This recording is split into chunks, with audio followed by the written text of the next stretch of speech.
ኢትዮጵያና እስራኤል በታሪክ በባህል በሃይማኖት እንዲሁም በሌሎች ዘርፎች ለዓመታት የዘለቀ ግንኙነት አላቸው። እስራኤል እንደ አውሮፓውያን አቆጣጠር በ1948 ከተመሰረተች በኋላ በ120 ሀገራት ይኖሩ የነበሩ ዜጎቿ አዲስ ወደ ተመሰረተችው ሀገር አቅንተዋል። ከነዚህ ሰዎች መካከልም ኢትዮጵያ ውስጥ ይኖሩ የነበሩ ቤተ እስራኤላውያን ይገኛሉ።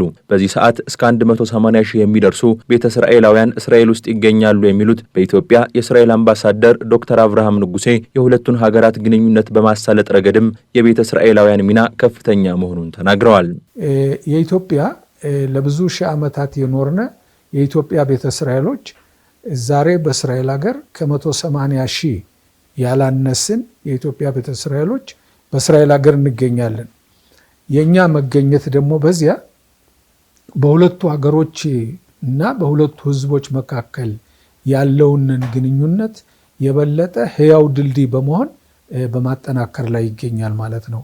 ይሄውም በቱሪዝምነቱን ሁኔታ ማጠናከር ብዙ የኢትዮጵያ ቤተ እስራኤሎች ተወልደው ያደጉበትን ዘመድ ጓደኛ ለመጎብኘት ወደዚህ ነው የሚመጡት። በብዛት የራሳቸውንም ፋብሪካ በመክፈት ከእስራኤል ባለሀብቶች ጋር በአንድ ላይ በመጣመር የጋራ የሆነ ፕሮጀክትና ኢንቨስትመንት በማድረግ በንግድ በኩል የኢትዮጵያን ምርት ወደ እስራኤል ሀገር በማግባት በኩል ይሄ በጣም ተጠናክሮ ይታያል ማለት ነው። ቤተ እስራኤላውያን በእስራኤል ፖለቲካ ውስጥ የሚያደርጉት እንቅስቃሴ ትልቅ ስለመሆኑ ይነሳል። በአውሮፓውያኑ 2013 በእስራኤል ፓርላማ ወይም ክኔሴት የመጀመሪያዋ ሴት ቤተ እስራኤላዊት አባል መሆን የቻሉትና ከ2020 እስከ 2022 ድረስ ሀገራቸውን በስደተኞች ጉዳይ ሚኒስትርነት ያገለገሉት አሁንም በክኔሴት አባልነት እያገለገሉ የሚገኙት ፒኒና ታመኖ በኢትዮጵያና እስራኤል መካከል ያለውን ግንኙነት ማጠናከር እንደሚገባ ጠቁመዋል።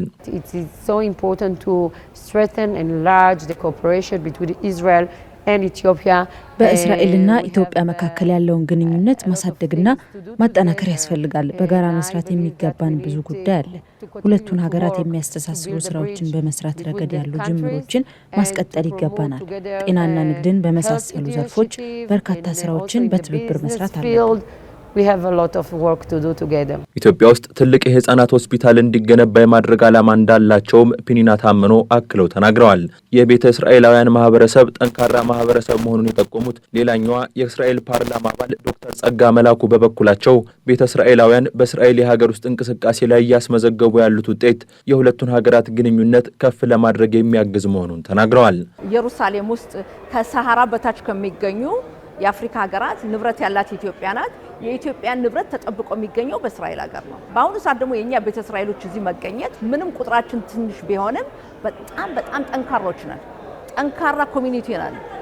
በየትም ቦታ ታገኘናል። በፓርላማ ብቻ አይደለም፣ በፍርድ ቤት ዳኞች ታገኛለ፣ በሆስፒታል ዶክተሮች ታገኛለ፣ በሃይቴክ ካምፓኒ ታገኛለ፣ በአርሚ በከፍተኛ ቦታ ታገኛለ፣ በፖሊስ በሁሉ ነገርና ይሄ ኤክስፒሪየንሳችን ይሄ ልምዳችን ጥሩ አስተዋጽኦ ያደርጋል ብዬ ለኢትዮጵያ አስባለሁኝ እና የሁለቱን ሀገር ግንኙነት ለማጠናከር እርግጠኛ ነኝ እኛ ቤተ እስራኤሎች ከፍተኛ ሚና እንደምንጫወት። እስራኤል ኢትዮጵያን የአፍሪካ መግቢያ በር አድርጋ ትመለከታታለች የሚሉት በኢትዮጵያ የእስራኤል አምባሳደር ዶክተር አብርሃም ንጉሴ የኢትዮጵያ አየር መንገድ እስራኤልንና ኢትዮጵያን ብሎም አፍሪካን በማገናኘት ረገድ ትልቅ ሚና እየተወጣ መሆኑን ገልጸዋል። የሁለቱ ሀገራት ግንኙነት ዜጎችን ይበልጥ ተጠቃሚ በሚያደርግ መንገድ እንዲጠናከር የሚያደርጉ ስራዎች እየተሰሩ መሆናቸውንም ተናግረዋል።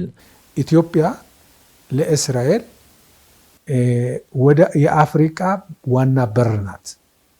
ስለዚህ ለእስራኤል አስፈላጊ ናት።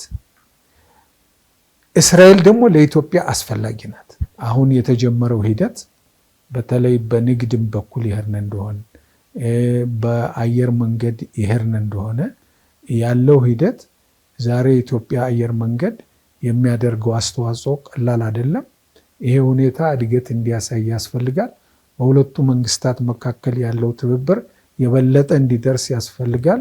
አዲስ አበባ ውስጥ በሚገኘው የእስራኤል ኤምባሲ አመቻችነት በተለያዩ የኢትዮጵያ መገናኛ ብዙሃን የሚሰሩ ባለሙያዎች በእስራኤል ጉብኝት ማድረጋቸው ይታወሳል።